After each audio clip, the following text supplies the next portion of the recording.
إن الحمد لله نحمده ونستعينه ونستغفره ونعوذ بالله من شرور أنفسنا ومن سيئات أعمالنا من يهده الله فلا مضل له ومن يضلله فلا هادي له وأشهد أن لا إله إلا الله وحده لا شريك له وأشهد أن محمدًا عبده ورسوله أما بعد فإن خير الحديث كتاب الله وخير الهدي هدي محمد صلى الله عليه وسلم وشر الأمور محدثاتها وكل محدثة بدعة وكل بدعة ضلالة وكل ضلالة في النار فأعوذ بالله السميع العليم من الشيطان الرجيم بسم الله الرحمن الرحيم قاف والقرآن المجيد بل عجبوا أن جاءهم منذر منهم فقال الكافرون هذا شيء عجيب أئذا متنا وكنا ترابا ذلك رجع بعيد قد علمنا ما تنقص الأرض منهم وعندنا كتاب حفيظ بل كذبوا بالحق لما جاءهم فهم في أمر مريج يا أيها الذين آمنوا اتقوا الله حق تقاته ولا تموتن إلا وأنتم مسلمون يا أيها الناس اتقوا ربكم الذي خلقكم من نفس واحدة وخلق منها زوجها وبث منهما رجالا كثيرا ونساء واتقوا الله الذي تساءلون به والأرحام إن الله كان عليكم رقيبا يا أيها الذين آمنوا اتقوا الله وقولوا قولا سديدا يصلح لكم أعمالكم ويغفر لكم ذنوبكم ومن يطع الله ورسوله فقد فاز فوزا عظيما محترم حاضرین، ہر طرح کی تعریف اللہ رب العالمین کے لیے لائق اور زیبا ہے۔ درود و سلام نازل ہوں اللہ کے تمام نبیوں پر، خصوصاً آخری نبی حضرت محمد مصطفیٰ صلی اللہ علیہ وسلم پر۔ محترم حاضرین، وہ کام جن سے بچنا ضروری ہے، وہ اعمال جن سے اجتناب کرنا ہر مسلمان کے لیے ضروری ہے۔ یہ سلسلہ پچھلے جمعہ کو شروع ہوا، بہت ساری باتیں پچھلے جمعہ کے خطبے میں ہوئی تھیں، اور 3 اعمال کی طرف میں نے توجہ دلائی تھی جن سے بچنا ضروری ہے۔ چوتھا عمل جس سے اجتناب کرنا بچنا ضروری ہے وہ ہے ارتداد۔ ارتداد کسے کہتے ہیں؟ بہت سارے لوگ ہوں گے جو پہلی مرتبہ یہ جملہ سنے ہوں گے۔ ارتداد کہتے ہیں دین اسلام سے پھر جانا، مسلمان ہونے کے بعد پھر کفر میں چلے جانا۔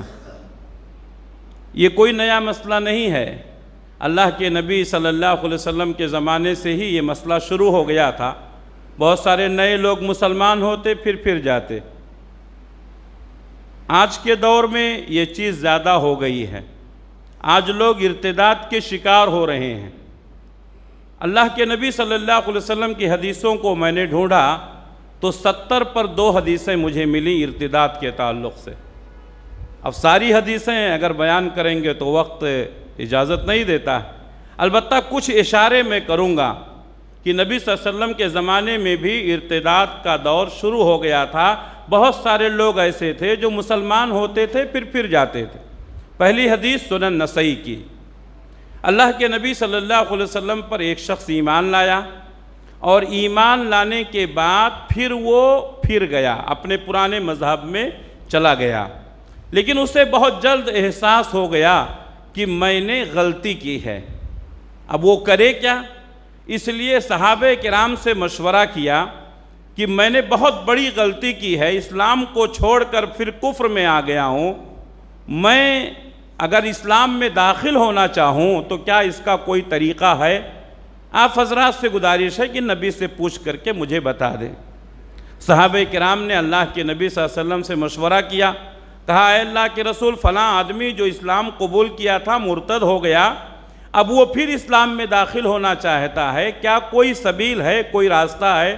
اللہ تعالیٰ نے سورہ آل عمران میں آیت اتاری کہ وہ لوگ جو غلطیاں کر دیے ہیں، وہ لوگ جو گناہ کر دیے ہیں، اگر وہ دوبارہ توبہ کر لیں، اپنی پرانی غلطی کی اصلاح کر لیں اور پھر اسلام کو قبول کر لیں اور آئندہ اس طرح کی غلطی نہ کرنے کا پکا ارادہ کر لیں تو اللہ تعالیٰ بخشنے والا ہے، رحم کرنے والا۔ جب یہ بات اس شخص کو بتائی گئی تو وہ پھر سے توبہ کر کے مسلمان ہو گیا۔ یہ سنن نسائی کی حدیث ہے۔ صحیح بخاری کی ایک حدیث ہے، اللہ کے نبی صلی اللہ علیہ وسلم پر ایک شخص ایمان لایا، وہ عیسائی تھا، لکھنا پڑھنا جانتا تھا۔ اللہ کے نبی صلی اللہ علیہ وسلم نے اس کو یہ ذمہ داری دے دی کہ آپ کے اوپر جو وحی نازل ہوتی ہے اس کو کتابت کرے، لکھے۔ چنانچہ لکھنا پڑھنا جانتا تھا، کتابت کرنے لگا، لکھنے لگا۔ کچھ دنوں کے بعد وہ مرتد ہو گیا۔ مرتد ہوا تو نبی صلی اللہ علیہ وسلم کے تعلق سے شکوک و شبہات پیدا کرنے لگا اور لوگوں سے کہتا کہ محمد کو کچھ نہیں معلوم ہے، جو میں لکھ کر دیتا ہوں وہی پڑھ کے سنا دیتے ہیں۔ ارتداد کی یہ کیفیت بڑی خطرناک تھی۔ مرتد ہونے کے بعد صرف وہ اپنے تک محدود نہیں رکھا، بلکہ نبی صلی اللہ علیہ وسلم کے تعلق سے صحابہ کرام کو متنفر کرنے کی کوشش کی۔ نتیجہ کیا ہوا؟ اللہ تعالیٰ نے اس کو دنیا میں سزا دی۔ جب وہ مر گیا تو عیسائیوں کے تعلق سے ان کا جو طریقہ ہے اس اعتبار سے قبر کھودی گئی، اس کو دفن کیا گیا، لیکن صبح کو دیکھتے ہیں کہ اس کی لاش قبر کے باہر پڑی ہوئی ہے۔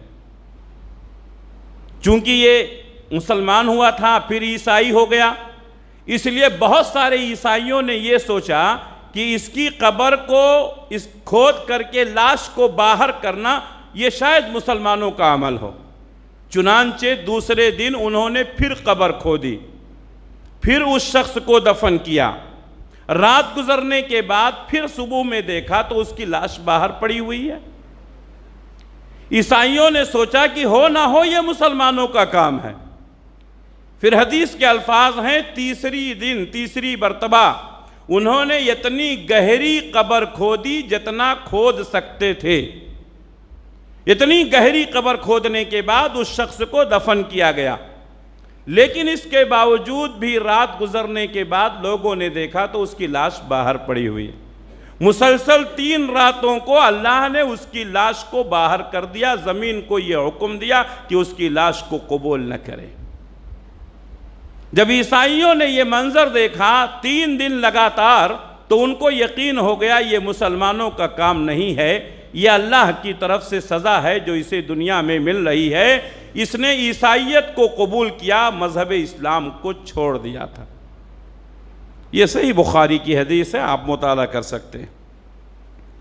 صحیح بخاری کی ایک اور حدیث، اللہ کے نبی صلی اللہ علیہ وسلم کے پاس کچھ لوگ آئے اور انہوں نے اسلام قبول کیا، مدینے میں رہنے لگے۔ ان کو ایک بیماری پکڑ لی، وہ بیماری کی مختلف کیفیتیں بیان کی گئی ہیں۔ جس حدیث کو میں نے کوٹ کیا ہے اس حدیث میں یہ ہے کہ ان کے پیٹ پھول گئے، ان کے پیٹ میں بیماری ہوئی، پیٹ پھول گیا۔ تو اللہ کے نبی صلی اللہ علیہ وسلم نے انہیں حکم دیا کہ فلاں جگہ پر بیت المال کے چرواہے ہیں، اونٹ ہیں، وہاں پر ہمارا چرواہا ہے، تم لوگ وہاں چلے جاؤ، ان اونٹوں کا دودھ پیو، پیشاب پیو، یہ بیماری دور ہو جائے گی۔ اس بیماری کا علاج یہی تھا۔ بعض روایتوں میں خارش کی بیماری کا ذکر ہے، بہرحال ہو سکتا ہے مختلف بیماریاں رہی ہوں۔ اللہ کے نبی صلی اللہ علیہ وسلم کے حکم کے مطابق یہ لوگ اس جگہ پر پہنچے جہاں بیت المال کے اونٹ تھے، اونٹ کا دودھ پیتے، پیشاب پیتے، تندرست ہو گئے، توانا ہو گئے۔ اس کے بعد ان لوگوں نے کیا کیا؟ نبی صلی اللہ علیہ وسلم کا جو چرواہا تھا اس کو قتل کر دیا۔ اور اونٹ لے کر بھاگ گئے۔ دیکھیے یہ ہے ارتداد۔ آپ نے ان کو سہارا دیا، مدینے میں رکھا، اونٹ کا دودھ اور پیشاب پی کر کے علاج کرنے کا حکم دیا۔ جب صحت مند ہوئے تو نبی کے ساتھ دھوکا، چرواہے کو قتل کر دیا، اونٹ لے کر بھاگ گئے۔ نبی صلی اللہ علیہ وسلم کو اطلاع ملی، آپ نے چند لوگوں کو بھیجا اور بہت جلد یہ لوگ گرفتار کر کے نبی صلی اللہ علیہ وسلم کی خدمت میں پیش کیے گئے۔ چونکہ مرتد ہو گئے تھے، نبی کے چرواہے کو قتل کیا تھا، اس لیے اللہ کے نبی صلی اللہ علیہ وسلم نے ان کی سزا کیسی دی؟ ان کے ہاتھ اور پیر باندھ دیے گئے اور سخت دھوپ میں ان کو تڑپتا ہوا چھوڑ دیا گیا۔ ان کے اوپر گرم تیل ڈالے گئے، ان کی آنکھوں میں سلائیاں ڈال دی گئیں۔ صحیح بخاری کی یہ حدیث پڑھنے کے بعد ہو سکتا ہے کسی کے دل میں یہ بات آ جائے کہ اسلام تو اتنی سختی کرنے کی اجازت نہیں دیتا ہے۔ میں آپ کو یہ بات بتا دوں، اس کو جو اتنی سزا دی گئی تھی، ان لوگوں کو جو یہ سزائیں دی گئی تھیں، وہ صرف اس لیے نہیں کہ ان لوگوں نے ارتداد کا راستہ اختیار کیا، ان لوگوں نے نبی کے چرواہے کو اسی طریقے سے قتل کیا تھا۔ اس کے ہاتھ پیر باندھ دیے، گرم تیل ڈالا گیا، آنکھوں میں سلائی ڈالی گئی، اس لیے ان کو قتل کرنے کا یہی طریقہ اختیار کیا گیا۔ اور شریعت کا حکم ہے کہ قاتل اگر کسی کو قتل کرتا ہے تو جس طریقے سے قتل کرتا ہے بدلے میں اس کو اسی طرح قتل کیا جائے۔ اللہ کے نبی صلی اللہ علیہ وسلم نے ان کو قتل کرنے کا حکم صادر کیا اور تمام لوگ قتل کر دیے گئے۔ یہ 3 حدیثیں، اسی پر میں اکتفا کرتا ہوں۔ آج ہمارے درمیان بہت سارے لوگ ہیں جو ارتداد کے شکار ہو رہے ہیں۔ شاید ہمیں احساس نہ ہوتا ہو، لیکن جو لوگ میڈیا پر نگاہ رکھتے ہیں، خصوصاً سوشل میڈیا پر، وہ دیکھتے ہیں کہ بڑی تیزی کے ساتھ ارتداد کی لہر پھیل رہی ہے۔ ہمارے نوجوانوں کو تعلیم کے نام پر گمراہ کیا جا رہا ہے، ہماری بچیوں کو تعلیم کے نام پر گمراہ کیا جا رہا ہے۔ بچے جاتے ہیں، تعلیم حاصل کرتے ہیں، دھیرے دھیرے وہ ایسی چیزوں کے شکار ہو جاتے ہیں جو اسلام کے منافی ہے۔ اور بہت سارے لوگ تو یہاں تک اپنے آپ کو ماڈرن کر لیتے ہیں کہ غیر مذہب کی لڑکیوں سے شادی کر لیتے ہیں۔ بہت ساری مسلم لڑکیاں غیر مذہب کے لڑکوں سے شادی کر لیتی ہیں۔ یہ ارتداد بڑی تیزی کے ساتھ پھیل رہا ہے۔ یہ صرف اس لیے نہیں پھیل رہا ہے کہ ہمارے بچے ماڈرن ہو گئے ہیں، بلکہ اس کے پیچھے ایک بہت بڑی ذہنیت ہے جو کام کر رہی ہے۔ آج تعلیم کے نام پر لوگوں کو گمراہ کیا جا رہا ہے۔ ہم اپنے بچے کو تعلیم تو دیتے ہیں، اپنی بچیوں کو تعلیم تو دیتے ہیں، لیکن ہم ان کے مسئلے میں حساس نہیں ہیں۔ ہمیں کون سے کالج میں تعلیم دینی ہے، وہاں کا ماحول کیا ہے، کہیں ایسا تو نہیں ہے تعلیم کے نام پر ہمارے بچوں کو مرتد کیا جا رہا ہے، کہیں ایسا تو نہیں ہے کہ اس کالج اور یونیورسٹی کی ایکٹیویٹیز ایسی ہیں جو ہمارے مذہب کے خلاف ہیں، کیونکہ بہت سارے بچے جن کو کلمہ تو نہیں یاد ہے لیکن دوسرے مذاہب کے نعرے ان کو اچھے سے یاد ہیں۔ تو اس طریقے سے تعلیم کے نام پر دھوکہ دیا جا رہا ہے اور ہمارے بہت سارے بچے اور بچیاں ارتداد کے شکار ہو رہے ہیں۔ یہ سلسلہ حضرت ابوبکر صدیق رضی اللہ تعالیٰ عنہ کے زمانے میں بھی تھا۔ نبی صلی اللہ علیہ وسلم کی وفات کے بعد حضرت ابوبکر صدیق رضی اللہ تعالیٰ عنہ کے سامنے کئی چیلنجز تھے، کچھ داخلی تھے، کچھ خارجی تھے۔ داخلی کے تعلق سے میں گفتگو نہیں کروں گا اس لیے کہ یہ میرا موضوع نہیں ہے۔ خارجی جو فتنے تھے اس میں 3 فتنے بہت اہم تھے۔ ایک فتنہ تھا ارتداد کا فتنہ، بہت سارے لوگ جو نئے نئے مسلمان ہوئے تھے نبی کی وفات کے بعد پھر وہ مرتد ہو گئے، یہ بڑا فتنہ تھا۔ دوسرا فتنہ تھا کچھ لوگ نبی کی وفات کے بعد نبوت کے دعوے دار ہو گئے، مدعیان نبوت کھڑے ہوئے، یہ دوسرا خارجی فتنہ تھا۔ تیسرا فتنہ یہ تھا کہ جو لوگ نبی صلی اللہ علیہ وسلم کے زمانے میں زکوٰۃ دیا کرتے تھے نبی کی وفات کے بعد انہوں نے اپنا زکوٰۃ روک لیا اور کہا کہ یہ ٹیکس ہے، ہم اس کو ادا نہیں کریں گے۔ یقیناً یہ بہت بڑے فتنے تھے۔ حضرت ابوبکر صدیق رضی اللہ تعالیٰ عنہ نے ان تینوں فتنوں کا مقابلہ کیا۔ بہت سارے صحابہ کی مخالفت کو جھیلنا پڑا، لیکن ابو بکر صدیق رضی اللہ تعالیٰ عنہ جیسا دور اندیش، جہاں دیدہ، نبی کی تربیت میں پلنے والا بڑے بڑے صحابہ نے مخالفت کی، اس کے باوجود بھی ابو بکر صدیق رضی اللہ تعالیٰ عنہ نے کہا اگر ازواج مطہرات کی حفاظت کے لیے کوئی صحابی نہ رہ جائے تو بھی میں یہ جو ارادہ کیا ہوں اس کو پورا کر کے رہوں گا۔ منکرین زکوٰۃ کی سرکوبی کی، مدعیان نبوت کی سرکوبی کی، اور مرتدین کو دوبارہ اسلام میں داخل کیا۔ میرے بھائیو، یہ فتنہ اس وقت شروع ہو گیا تھا۔ یہ فتنہ اس قدر سنگین ہے اور بڑھتا جا رہا ہے، آج ایک مسلمان غیر مسلم سے لڑکی سے شادی کرنے میں کوئی عار نہیں محسوس کر رہا۔ اپنے گھر کے لوگوں کے مشورے کے بغیر وہ غیر مسلم سے شادی رچا رہا ہے۔ مسلمان لڑکوں کی بات چھوڑیے، مسلمان لڑکیاں بھی اپنے ماں باپ کے مشورے کے بغیر، دور اندیشی جن کے اندر نہیں ہے، غیر مسلموں سے شادیاں رچا رہی ہیں۔ آپ اس کو سوشل میڈیا پر دیکھ سکتے ہیں اور حالات دیکھ سکتے ہیں۔ آپ کہیں گے یہ تعلیم کے نام پر گمراہی، تعلیم کے علاوہ سیاست کے نام پر بھی گمراہی ہے۔ آپ کو بہت بڑے بڑے سیاستدان ملیں گے جن کی بیٹیاں غیر مسلموں کے گھروں میں ہیں، بہت سارے سیاستدان ملیں گے جن کے گھروں میں غیر مسلم کی بیٹیاں ہیں، جبکہ اللہ تبارک و تعالیٰ نے سورہ بقرہ میں یہ وضاحت فرمائی ہے۔ اللہ نے فرمایا وَلَا تَنْكِحُوا الْمُشْرِكَاتِ، اے مسلمانوں تم مشرکہ عورتوں سے شادی نہیں کر سکتے ہو، حَتَّى يُؤْمِنَّا، یہاں تک کہ وہ ایمان لے آئیں۔ غیر مسلم لڑکی سے شادی کرنا حرام ہے، غیر مسلم لڑکی سے شادی کرنا حرام ہے۔ وَلَا تَنْكِحُوا الْمُشْرِكَاتِ حَتَّى يُؤْمِنَّا، تم مشرکہ عورتوں سے شادی نہیں کر سکتے ہو جب تک کہ وہ ایمان نہ لے آئیں۔ وَلَأَمَةٌ مُؤْمِنَةٌ خَيْرٌ مِّن مُشْرِكَةٍ، ایک لونڈی اگر وہ صاحب ایمان ہے تو مشرکہ عورت سے بہتر ہے، مشرکہ سے شادی نہیں کر سکتے ہو۔ وَلَوْ أَعْجَبَتْكُمْ، وہ مشرکہ لڑکی، وہ مشرکہ عورت تمہارے دل کو کتنی بھی اچھی لگے، ہمارا اسلام یہ اجازت نہیں دیتا ہے کہ مشرکہ عورت سے شادی کریں، لیکن کتنے نوجوان ہیں جو مشرکہ عورتوں سے شادی کر رہے ہیں۔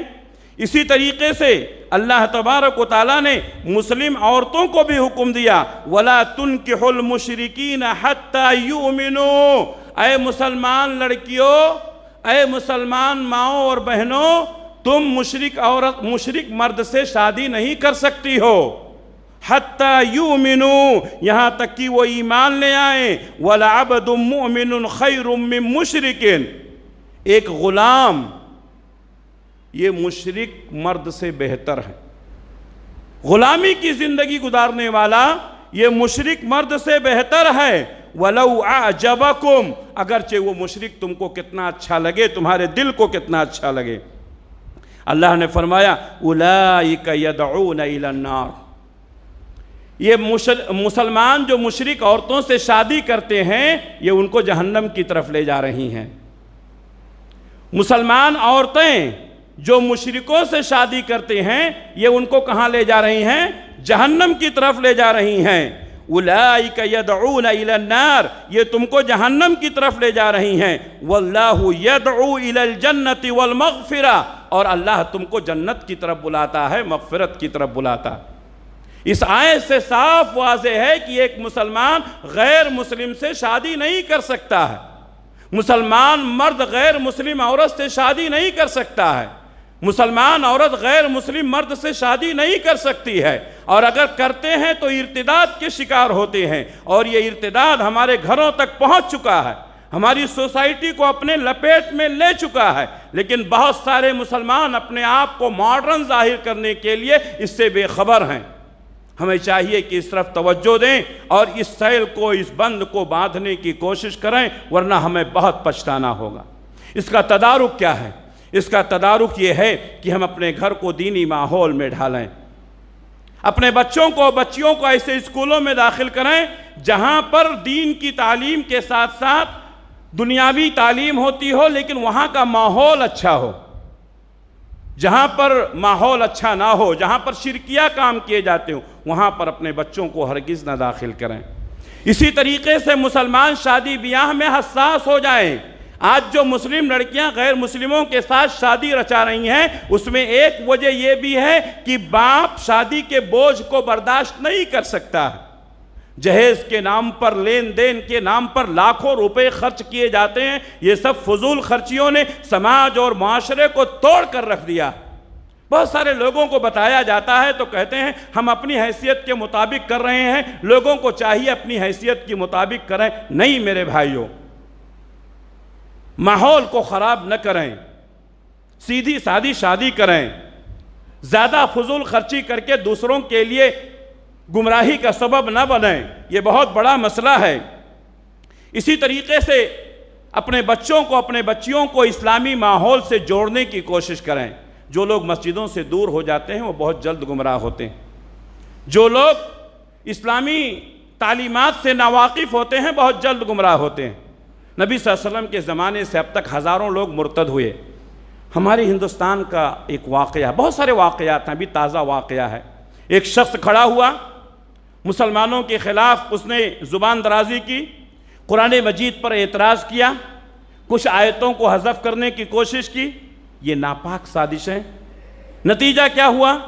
آج وہ خود گمراہ ہو گیا، مرتد ہو گیا۔ آپ کو معلوم ہے، سوشل میڈیا پر دیکھیے، وہ روز رو رہا ہے، پچھتا رہا ہے کہ میری دنیا بھی چلی گئی، میری آخرت بھی برباد ہو گئی۔ میرے بھائیوں، ان واقعات کو اپنے بچوں کو بتائیں اور ان کو احساس دلائیں کہ اسلام سب سے بڑی نعمت ہے۔ یہ جو اللہ تعالیٰ نے ہمیں نعمت دی ہے، اللہ کی قسم یہ بہت بڑی نعمت ہے۔ ہمارے بچے اعلیٰ تعلیم حاصل کر کے اس نعمت سے محروم ہو جائیں تو ہمارا سب کچھ لٹ گیا۔ ایمان سب سے بڑی دولت ہے، ایمان کو بچانا یہ سب سے اہم کام ہے۔ کہیں ایسا نہ ہو تعلیم کے نام پر، ترقی کے نام پر ہمارے بچے بے دین ہو جائیں، مرتد ہو جائیں اور ہم کو احساس نہ ہو، اور کل قیامت کے دن جب ہمارے بچے جنت سے محروم ہو جائیں تو ہمیں پچھتانا پڑے۔ میرے بھائیوں، وقت سے پہلے اپنے بچوں پر نگاہ ڈالیں، اپنی بچیوں پر نگاہ ڈالیں۔ بہت تیزی کے ساتھ یہ طوفان بڑھ رہا ہے۔ اللہ سے دعا ہے کہ اللہ تبارک و تعالی ہمارے بچوں کی، ہمارے بچیوں کی حفاظت فرمائے۔ اسی طریقے سے پانچواں عمل جس سے ہمیں بچنا ضروری ہے، نفاق ہے۔ ارتداد میں انسان اسلام سے پھر جاتا ہے اور کفر کی طرف چلے جاتا ہے، لیکن نفاق میں انسان کیا کرتا ہے؟ ظاہر میں مسلمان ہی رہتا ہے لیکن باطن میں دوسروں سے دوستیاں کرتا ہے۔ صحابہ کرام کہتے ہیں ہمارے اسلاف کا یہ طریقہ تھا کہ ایک شخص کسی حکمراں کے پاس گیا، اس کی ہاں میں ہاں ملایا، حالانکہ وہ بات غلط تھی۔ باہر نکلا تو اس نے کہا کہ یہ غلط تھی، جب غلط تھی تو ہاں کیوں ملایا؟ ہمارے اسلاف اس کو نفاق سمجھتے تھے۔ اللہ تبارک و تعالیٰ نے قرآن مجید میں مومنوں کا بیان کیا ہے، کافروں کا بیان کیا ہے، بیچ میں منافقین کا بیان ہے۔ منافق یہ مسلمان کی شکل میں آتے ہیں، ہم ان کو مسلمان سمجھتے ہیں لیکن انہوں اسلام کی جڑوں کو کھوکھلا کیا ہے۔ کوئی آدمی ایسے ہی نہیں منافق ہو جاتا ہے، کوئی آدمی ایسے ہی نہیں مرتد ہو جاتا ہے، اسلام کی کمزوری کو تلاش کرتا ہے۔ کوئی ایک کمزوری اس کو ملتی ہے، اس پر وہ کیا کرتا ہے؟ لوگوں کو گمراہ کرتا ہے۔ مسلمان اس کو متنبہ کرتے ہیں لیکن غیروں کی طرف سے اس کو سپورٹ ملتا ہے۔ آج کتنے لوگ ایسے ہیں جو پہلے اہل سنت والجماعت میں تھے، دین کا کام کر رہے تھے، آج وہ خارجیت میں چلے گئے ہیں۔ اب میں ان کی تفصیل میں نہیں جانا چاہتا ہوں۔ کیوں گئے؟ چھوٹے سے مسئلے کو انہوں نے شکوک و شبہات پیدا کیا، صحابہ پر زبان درازی کی اور پورے اسلام کو متہم کرنے کی کوشش کی۔ اور میں آپ کو بتا دوں، صحابہ کرام اس اسلام کی جڑ اور بنیاد ہیں۔ اگر صحابہ کرام کے تعلق سے ہم نے غلط بیانی شروع کر دی تو ہم نے اسلام کی جڑوں کو کھوکھلا کر دیا۔ میرے بھائیوں، بڑی تیزی کے ساتھ یہ فتنہ بڑھ رہا ہے، نفاق بڑی تیزی کے ساتھ بڑھ رہا ہے۔ اور میں آپ کو بتاؤں کہ کفار و مشرکین سے اسلام کو اتنا نقصان نہیں ہوا ہے جتنا ان مرتدین سے اور منافقوں سے نقصان ہوا ہے۔ اللہ کے نبی صلی اللہ علیہ وسلم کے زمانے میں بہت سارے منافقین تھے۔ اللہ تبارک و تعالیٰ نے ان کے تعلق سے فرمایا ان المنافقین فی الدرک الاسفل من النار۔ منافق جہنم کے سب سے نچلے طبقے میں ہوں، ان کو سب سے زیادہ سزائیں دی جائیں گی۔ کیوں؟ اس لیے انہوں نے انسانوں کو دھوکہ دیا، مسلمانوں کا دھوکہ دیا، مسلمانوں کی شکل و صورت میں آئے، اسلام کا لباس اوڑھ کر آئے، مسلمانوں نے انہیں اپنا سمجھا، لیکن انہوں نے مسلمانوں کے پیٹھ میں چھرا گھونپا، اسلام کو بدنام کرنے کی کوشش کی۔ یہ وہ منافقین ہیں، یہی منافقین ہیں جس نے اللہ کے نبی صلی اللہ علیہ وسلم کی زوجہ مطہرہ پر الزام لگایا، اما عائشہ صدیقہ رضی اللہ تعالیٰ عنہ پر واقعی سورہ نور پڑھیے آپ۔ یہی منافقین ہیں، عین جنگ کے موقع پر اپنی تعداد کو لے کر کے الگ ہو گئے اور نبی کریم صلی اللہ علیہ وسلم کے تعلق سے زبان درازی کی، اور ایک جنگ کے موقع پر رئیس المنافقین عبداللہ ابن ابی نے کہا مدینہ پہنچنے کے بعد جو عزت دار ہیں وہ ذلیلوں کو نکال دیں گے۔ انہوں نے اپنے آپ کو عزت دار سمجھا، نبی کو ذلیل سمجھا۔ اللہ تعالیٰ نے سورہ منافقون میں پورا واقعہ بیان کیا ہے، آپ پڑھیے اس کو۔ اللہ کے نبی صلی اللہ علیہ وسلم جس کو اللہ عزت دینا چاہے اسے کون ذلیل کر سکتا ہے؟ آپ مدینہ میں آئے، یہی عبداللہ ابن ابی ہے، رئیس المنافقین ہے، ان کا بیٹا عبداللہ، ان کا نام بھی عبداللہ ہے، مدینہ کی سرحد پر کھڑے ہو جاتے ہیں، تلوار نکال لیتے ہیں اور اپنے باپ کی گردن پر رکھ دیتے ہیں، کہتے ہیں آج تجھے بتا دوں میں کہ ذلیل کون ہے اور عزت دار کون ہے۔ اللہ کی قسم تو مدینہ کی سرحد میں نہیں جا سکتا ہے جب تک کہ امام کائنات اجازت نہ دے دیں۔ اللہ اکبر۔ اللہ منافقوں کو ایسے ہی ذلیل کرتا ہے۔ اللہ کے نبی صلی اللہ علیہ وسلم نے فرمایا عبداللہ چھوڑ دو، جانے دو، چھوڑ دو، جانے دو۔ منافقین نے ہمیشہ مسلمانوں کو ذلیل کرنے کی کوشش کی، ان کو نیچا دکھانے کی کوشش کی ہے۔ آج بھی منافقین ہیں، ہماری مسجدوں میں آتے ہیں تو ٹوپی لگا لیتے ہیں، نماز پڑھتے ہیں، غیروں کے ہاں جاتے ہیں تو بٹ لگا لیتے ہیں، پوجا کرتے ہیں، ہم ان کو مسلمان سمجھتے ہیں؟ یہ مسلمانوں کی نمائندگی کریں گے اسمبلیوں میں اور پارلیمنٹوں میں؟ یہ منافق لوگ ہیں، اپنی مفاد کے لیے یہ کچھ بھی کر سکتے ہیں۔ مسجد میں آتے ہیں تو نمازی بن جاتے ہیں، مسلمان بن جاتے ہیں، غیروں کے ہاں جاتے ہیں تو ان کے رنگ میں ڈھل جاتے ہیں۔ آج بہت سارے لوگ ہمارے درمیان ایسے ہیں، اللہ ہمیں ان نفاقتوں سے محفوظ رکھے۔ ان منافقین نے اللہ کے نبی صلی اللہ علیہ وسلم کو دھوکہ دینے کے لیے ایک مسجد بنا ڈالی۔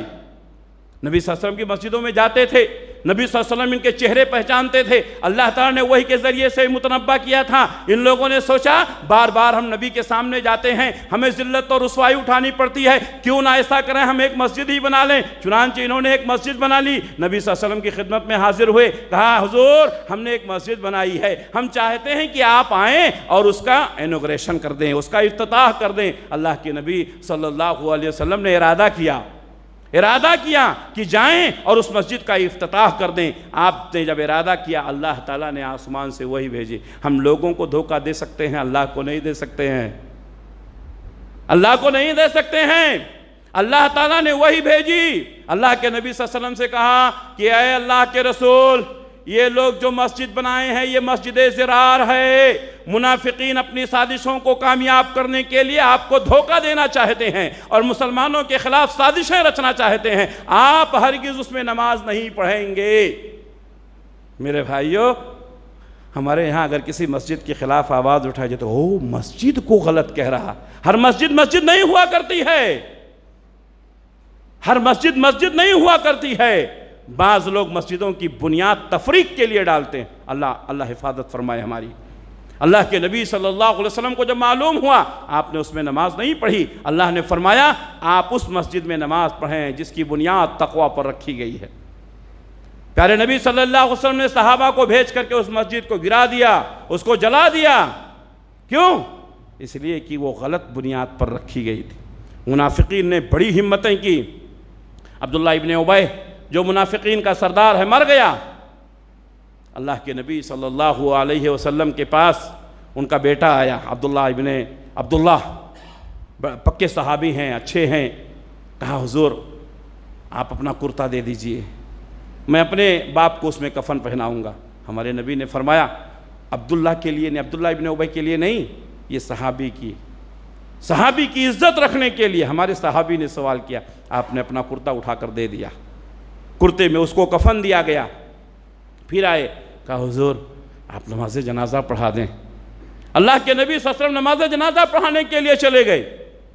حضرت عمر رضی اللہ تعالیٰ عنہ نے کہا اللہ کے رسول آپ کیا کر رہے ہیں؟ یہی وہ شخص ہے جس نے آپ کو ذلیل کرنے کی کوشش کی، یہی وہ شخص ہے جس نے آپ کی بیوی پر الزام لگایا، یہی وہ شخص ہے جس نے اسلام کی بنیادوں کو ڈھانے کی کوشش کی، آپ اس کی نماز جنازہ پڑھ رہے ہیں۔ ہمارے نبی نے فرمایا اللہ نے ہمیں اختیار دیا ہے، ہم چاہیں پڑھیں چاہے نہ پڑھیں۔ اللہ کے نبی صلی اللہ علیہ وسلم نے نماز جنازہ پڑھائی، صحیح بخاری کی حدیث ہے۔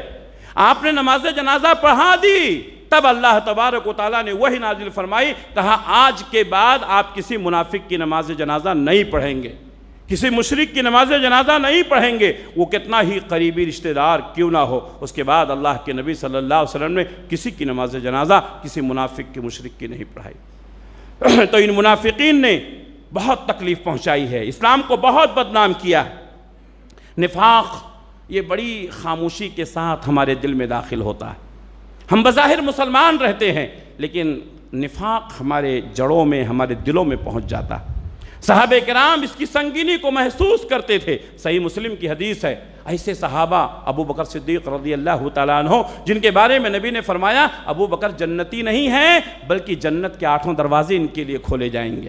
ابو بکر جنتی نہیں ہیں بلکہ جنت کے تمام ان لوگوں کے جو ادھیڑ عمر کے ہیں، عمر والے ہیں، ان کے سردار ہیں ابو بکر صدیق۔ یہ نبی نے ابو بکر کی فضیلت بیان کی ہے۔ ابو بکر صدیق رضی اللہ تعالیٰ عنہ جا رہے ہیں، حضرت حنظلہ کو دیکھا، رو رہے ہیں، بہت غمگین بیٹھے ہوئے ہیں۔ ابو بکر صدیق رضی اللہ تعالیٰ عنہ نے پوچھا ابو حنظلہ کیا معاملہ ہے، بہت غمگین نظر آ رہے ہو؟ کہا نافق حنظلہ، حنظلہ تو منافق ہو گیا۔ کہا کیا بات کرتے ہو؟ کہا ہاں، جب میں نبی کی مجلس میں رہتا ہوں، جنت اور جہنم کے تذکرے سنتا ہوں تو ہمارا ایمان جوش میں رہتا ہے، ہمارا دماغ صحیح رہتا ہے، لیکن جب نبی کی مجلسوں سے ہم الگ ہو جاتے ہیں ہماری ایمان کی وہ کیفیت نہیں ہوتی ہے۔ اپنے بیوی بچوں میں رہتے ہیں، کھیتی باڑی میں لگ جاتے ہیں تو ہماری ایمان کی وہ کیفیت نہیں ہوتی ہے۔ ہمیں ڈر لگتا ہے یہ ایمان بدلنا یہ کہیں نفاق تو نہیں ہے۔ حضرت حنظلہ نے جب یہ بات بتائی ابو بکر صدیق بھی پریشان ہو گئے۔ کہا حنظلہ یہی کیفیت تو ہماری بھی ہے، جب نبی کی مجلس میں رہتے ہیں ہمارا ایمان جوش میں رہتا ہے، ہمارا ایمان پورے پاور میں رہتا ہے، لیکن جب نبی کی مجلسوں سے اٹھتے ہیں، بیوی بچوں میں رہتے ہیں اور کھیتی باڑی میں لگ جاتے ہیں تو ایمان کی وہ کیفیت نہیں ہوتی ہے۔ پیارے نبی کے پاس دونوں پہنچتے ہیں، حنظلہ بھی پہنچتے ہیں، ابو بکر صدیق بھی پہنچتے ہیں۔ کہا اللہ کے رسول ہمارے ساتھ معاملہ ایسا ہے۔ ہمارے نبی نے فرمایا یہ بھی ہے وہ بھی ہے، یہاں ایسا ہوتا ہے وہاں ویسا ہوتا ہے۔ ہمارے نبی نے فرمایا وہ کیفیت جو ہماری مجلس میں تمہاری ہوا کرتی ہے اگر وہی کیفیت تمہاری ہمیشہ رہے تو فرشتے تم کو سلام کریں گے، تمہارے بستروں پر پہنچ جائیں گے، تمہارے راستوں میں پہنچ جائیں گے، فرشتے تمہارے سے مصافحہ کریں گے۔ میرے بھائیو ایمان گھٹتا بڑھتا رہتا ہے۔ اب اس وقت آپ کا ایمان کتنی جوش میں ہوگا؟ صحابہ کرام کے تذکرے سن رہے ہیں، نبی کی باتیں سن رہے ہیں، اس وقت جو ایمان جوش میں رہتا ہے گھروں میں پہنچنے کے بعد، دکانوں میں بیٹھنے کے بعد ایمان کی وہ کیفیت نہیں ہوا کرتی ہے، ایمان گھٹتا بڑھتا رہتا ہے۔ اسی لیے کہا جاتا ہے کہ ایمان کو زندہ رکھنا ہے تو علمی مجلسوں میں بیٹھیے، ایمان کو زندہ رکھنا ہے تو دینی مجلسوں میں بیٹھیے۔ میرے بھائیو آپ کے لیے، آپ تمام کے لیے اس کا انتظام کیا جاتا ہے۔ صبح میں قرآن کا درس ہوتا ہے، شام میں حدیث کا درس ہوتا ہے، عشاء میں بخاری کا درس ہوتا ہے۔ کس کے لیے ہے یہ؟ کس کے لیے؟ آپ کے لیے میرے بھائیو، تاکہ ہم گمراہ نہ ہونے پائیں، شیطان ہمارے اوپر اپنا شکنجہ نہ کسنے پائے، ہماری بیوی بچوں کو ہم صحیح تربیت کر سکیں۔ اسی لیے صبح و شام دروس کا انتظام کیا جاتا ہے، خطبے کا انتظام کیا جاتا ہے، تاکہ ہمارا ایمان باقی رہے اور ہمارا ایمان مدھم نہ ہونے پائے۔ یہ مسجدیں ایمان کا پاور ہاؤس ہیں۔ جتنا زیادہ آپ اپنے مسجدوں سے لگاؤ رکھیں گے اور جتنا زیادہ آپ اپنے علماء سے مل کر رہیں گے اور جتنا زیادہ دنیاوی اور دینی معاملات میں علماء سے رہنمائی حاصل کریں گے اتنا ہی زیادہ آپ کامیاب ہوں گے۔ علماء کو چھوڑ کر کے، دینی مجلسوں کو نظر انداز کر کے، مسجدوں سے دور ہو کر کے ارتداد کے شکار ہو جائیں گے، نفاق کے شکار ہو جائیں گے۔ پوری تاریخ اٹھا کر دیکھیے، جو منافقت میں گئے، جو ارتداد میں گئے، یہ وہی لوگ ہیں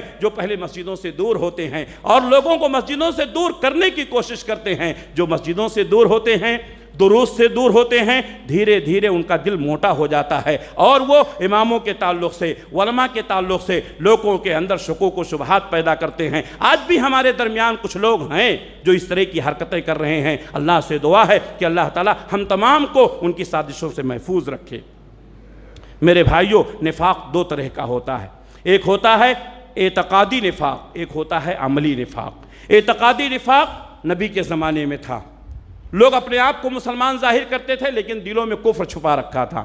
لیکن آج ہم کسی کو اعتقادی نفاق کے اوپر ہم فتویٰ نہیں دے سکتے، لیکن عملی نفاق آج بھی ہے۔ عملی نفاق کسے کہتے ہیں؟ وہ کام جو منافقین کرتے تھے، ہمیں اس سے بچنے کی ضرورت ہے، جس میں سے ایک کام یہ ہے کہ منافق نماز میں پیچھے رہتے تھے۔ صحابہ کرام کہتے ہیں ہم سلام پھیر کر پیچھے مڑتے تھے تو دیکھتے تھے کہ منافق کون ہے، ہمیشہ پیچھے رہنے والا منافق ہوتا تھا۔ کہیں آپ تو وہ کام نہیں کر رہے ہیں؟ اگر کر رہے ہیں تو آج سے اصلاح کر لیں۔ مسلسل نمازوں میں پیچھے رہنے والا نفاق میں چلے جاتا ہے۔ اسی طریقے سے اللہ کے نبی صلی اللہ علیہ وسلم فرماتے ہیں فجر کی نماز اور عشاء کی نماز منافقین میں سب سے زیادہ بھاری ہے، یہ دونوں نمازوں میں بہت مشکل سے وہ حاضر ہوتے ہیں۔ کہیں ہم تو ایسا نہیں کر رہے ہیں؟ کہیں ہم تو ایسا نہیں کر رہے ہیں کہ فجر میں اور عشاء میں سستی کرتے ہیں؟ اگر کرتے ہیں تو ہم نفاق کی طرف جا رہے ہیں، عملی نفاق کی طرف جا رہے ہیں، ہم اس کی اصلاح کر لیں۔ اسی طریقے سے اللہ کے نبی صلی اللہ علیہ وسلم نے فرمایا آیت المنافق ثلاثۃ، منافق کی 3 نشانیاں، اذا حدث کذب، جب وہ بات کرتا ہے تو جھوٹ بولتا ہے، وَإِذَا اؤْتُمِنَ خَانَ، اور جب اس کے پاس امانت رکھی جاتی ہے تو خیانت کرتا ہے۔ اذا حدث کذب، بات کرتا ہے تو جھوٹ بولتا ہے، وَإِذَا وَعَدَ أَخْلَفَ، اور جب وعدہ کرتا ہے تو وعدہ خلافی کرتا ہے۔ بات میں جھوٹ بولنا نفاق ہے، وعدہ خلافی کرنا نفاق ہے، امانت میں خیانت کرنا نفاق ہے۔ اللہ کے نبی صلی اللہ علیہ وسلم نے فرمایا کہ 4 نشانیاں ہیں، اگر کسی کے اندر پائی گئیں تو وہ پکا منافق ہے۔ ایک نشانی پا گئی تو نفاق کی ایک نشانی اس کے اندر موجود ہے، یہاں تک کہ وہ 4 نشانیوں کو چھوڑ دے۔ وہ 4 نشانیاں کون ہیں؟ 3 تو یہی ہے، اور چوتھی نشانی کیا ہے؟ جب کسی سے جھگڑا کرتا ہے تو گالی گلوچ کرتا ہے۔ کہیں ایسا تو نہیں ہے ہم بات میں جھوٹ بولتے ہیں؟ کہیں ایسا تو نہیں ہے کہ ہم وعدہ خلافی کرتے ہیں؟ کہیں ایسا تو نہیں ہے کہ ہم امانت میں خیانت کرتے ہیں؟ کہیں ایسا تو نہیں ہے کہ لڑائی جھگڑے میں ہم اپنی زبان پر کنٹرول نہیں کرتے ہیں، گالی گلوچ کرتے ہیں؟ اگر ہے تو نفاق کی طرف جا رہے ہیں۔ میرے بھائیوں، منافق مدینے میں جب دجال کا فتنہ اٹھے گا، مدینے میں منافق نہیں رہ سکے گا۔ یہ آخری حدیث میں بتا کر کے اپنی بات ختم کرتا ہوں، صحیح بخاری کی حدیث ہے۔ دجال کا فتنہ امت کا سب سے بڑا فتنہ ہے۔ جتنے نبی آئے تمام نبیوں نے دجال کے فتنے سے اپنی امت کو ڈرایا۔ ہمارے نبی صلی اللہ علیہ وسلم فرماتے ہیں دنیا میں جتنے شہر ہیں، جتنے ملک ہیں، تمام ملکوں کو پامال کر دے گا دجال، لیکن مکہ مدینہ میں حاضر نہیں ہو سکے گا۔ مکہ اور مدینہ میں اس وقت جتنے راستے ہوں گے ان تمام راستوں پر اللہ تعالیٰ فرشتوں کو متعین کر دے گا، وہ فرشتے تلوار لے کر کھڑے رہیں گے۔ اگر دجال مکہ اور مدینہ میں جانے کی کوشش کرے گا تو اس کی گردن اڑا دیں گے۔ مکے اور مدینے کی حفاظت کے لیے انسانوں کی ضرورت نہیں ہے، اللہ فرشتوں کو بھیجے گا دجال کے فتنے سے محفوظ رکھنے کے لیے۔ صحیح بخاری کی حدیث ہے۔ لیکن اس وقت آج ہیں منافق، آج ہیں، لیکن دجال کے فتنے کے وقت جب پوری دنیا میں فتنہ پھیل جائے گا، مکہ مدینے کی اللہ حفاظت کرے گا۔ پیارے نبی فرماتے ہیں مدینے میں اس وقت کوئی منافق نہیں رک پائے گا، مدینے سے مدینہ اس کو نکال دے گا۔ نکالے گا کیسے؟ دجال اندر نہیں داخل ہوگا، منافق باہر نکلے گا۔ کیفیت کیا ہوگی؟ پیارے نبی نے فرمایا اللہ تعالیٰ حکم دے گا، مدینے کی سرزمین ہلے گی، یعنی زلزلہ آئے گا۔ آج بھی زلزلے آتے ہیں، زلزلہ آئے گا، مدینے کی زمین زلزلے سے ہل جائے گی۔ جو منافق ہیں مدینہ چھوڑ کر بھاگ جائیں گے، جو منافق ہیں مدینہ چھوڑ کر بھاگ جائیں گے۔ مدینہ منافقوں سے خالی ہو جائے گی، صرف موحدین رہیں گے۔ اللہ تبارک و تعالیٰ ان کی حفاظت کرے گا، دجال اندر نہیں جا سکے گا، منافقوں کو باہر قتل کر دیا جائے گا۔ میرے بھائیوں، منافق نفاق بڑی تیزی کے ساتھ ہمارے درمیان پھیل رہا ہے۔ حالات کیسے بھی ہوں مگر زباں ہو دل کی رفیق، یہی رہا ہے ہمیشہ سے قلندروں کا طریق۔ میرے بھائیوں، ہماری جان چلی جائے لیکن یہاں الگ وہاں الگ ایسا نہیں ہونا چاہیے۔ حق بات ڈنکے کی چوٹ پر کہنا چاہیے۔ اگر نہیں کہیں گے میرے بھائیوں، نفاق پھیلے گا، ارتداد پھیلے گا۔ اللہ کا شکر ہے، اللہ کا کرم ہے کہ امت کے اندر اللہ نے ایسے لوگوں کو پیدا کیا ہے کہ جب حالات خراب ہوتے ہیں، جب فتنے اٹھتے ہیں، اللہ تبارک و تعالیٰ ایسے لوگوں کو کھڑا کرتا ہے جو امت کے لوگوں کو فتنوں سے آگاہ کرتے ہیں۔ اللہ سے دعا ہے کہ اللہ تعالیٰ ہم سب کی حفاظت فرمائے، ارتداد سے محفوظ رکھے، نفاق سے محفوظ رکھے۔ اللہ جب تک دنیا میں رکھے، اسلام پر قائم رکھے، خاتمہ ہو تو ایمان بالخیر پر ہو۔ ربنا تقبل منا انک انت السمیع العلیم وتب علینا انک انت التواب الرحیم برحمتک یا ارحم الراحمین، آمین۔